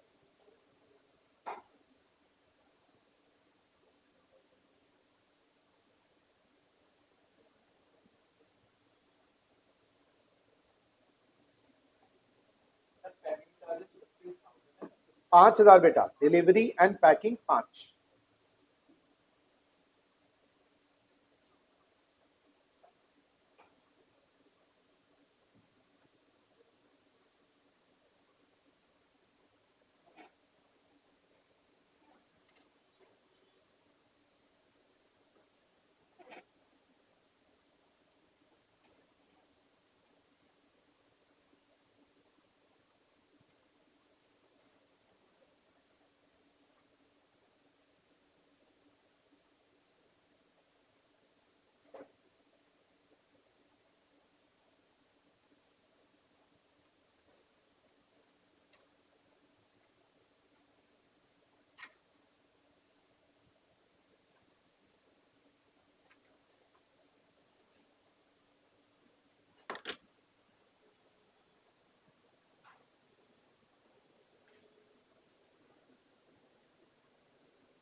हाँ बच्चे,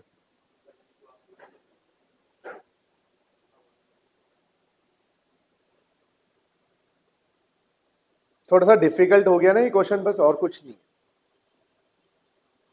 अभी मैंने डिलीवरी की डेट, बिलिंग की डेट, पेमेंट की डेट अलग अलग नहीं दी, वो और कंफ्यूज कर देता आप।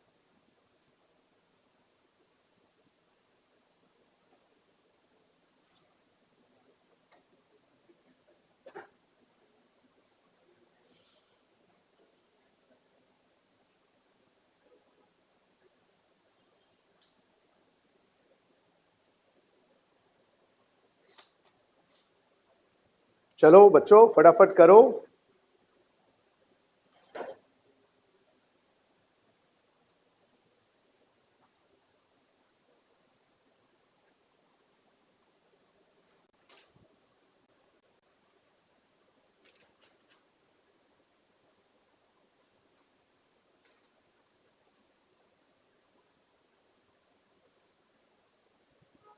मेन चार्ट सेट ऑफ वाला, ये पीछे दिखाओ, कंप्यूटेशन ऑफ, ये सारा ये जो कॉन्सेप्ट है ना, ये पीछे दिखाओ।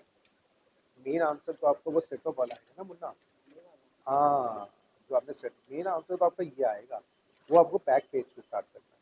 चलो अभी कर दो, कोई दिक्कत नहीं। फिर आप अगर ये अप्रोच फॉलो करते हो, उसको स्टेप 1 बनाओ, फिर स्टेप 2, फिर लास्ट आंसर थर्ड स्टेप पे आएगा। तो या तो आप पहले आंसर दिखाओ, वर्किंग नोट बाद में, या वर्किंग नोट्स पहले फिर मेन आंसर बाद में।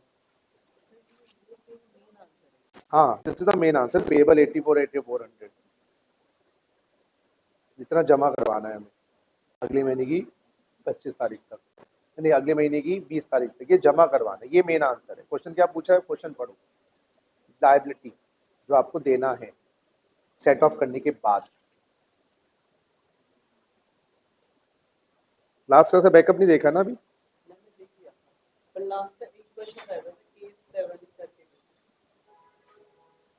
क्या दुविधा आ रही है मन में, पूछो पूछो।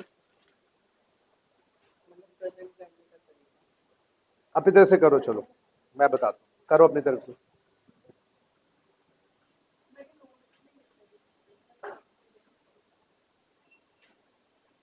नोट्स नहीं बनाए अभी, आंसर निकाला है, वो करने में मैं परफेक्ट हूँ।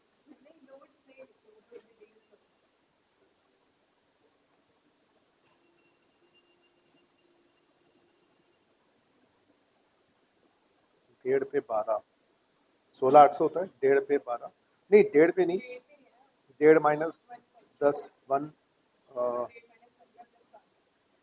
1.5 माइनस 15 प्लस 5, 140 का 12, ये आता है। और ये वाला जो खरीदा था 1,90,000 का 18,9,9, ठीक है। पेबल अप टू, बहुत गलत बात है, मेन आंसर पहले दे दो। वर्क, हाँ, क्योंकि जैसे liability and due date of payment, और यहीं लिख देते due date of payment is up to, और यहाँ पर फिर वही नहीं लिखा बदमाश, ये आदत डलवानी है, बस ये सही था, ये परफेक्ट बनाया ये वाला तो।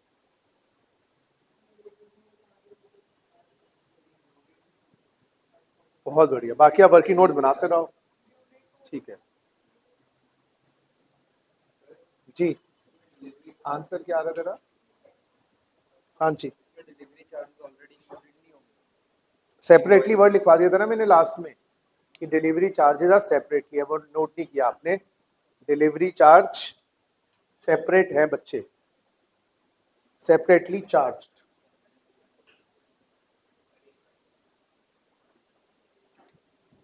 दिखा,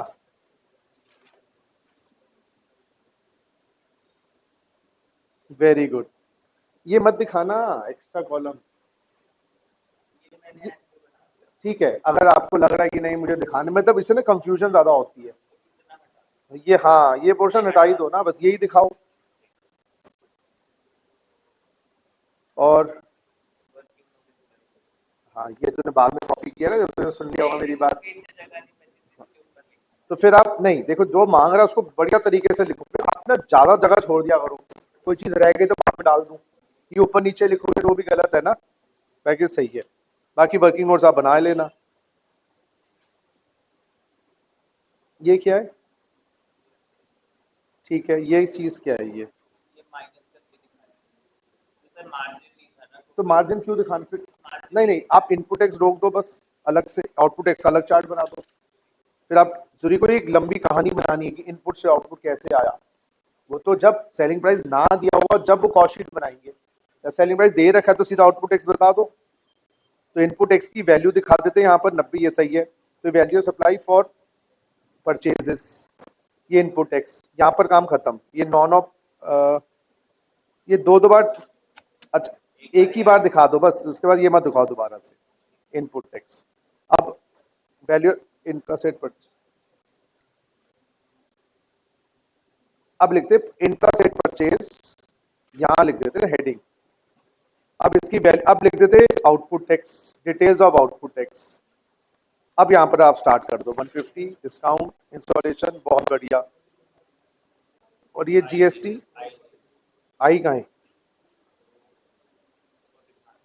आई कहाँ है? ये रुपी ये बच्चा ये देखना, ये आई लग रहा है, देखना ये आई है,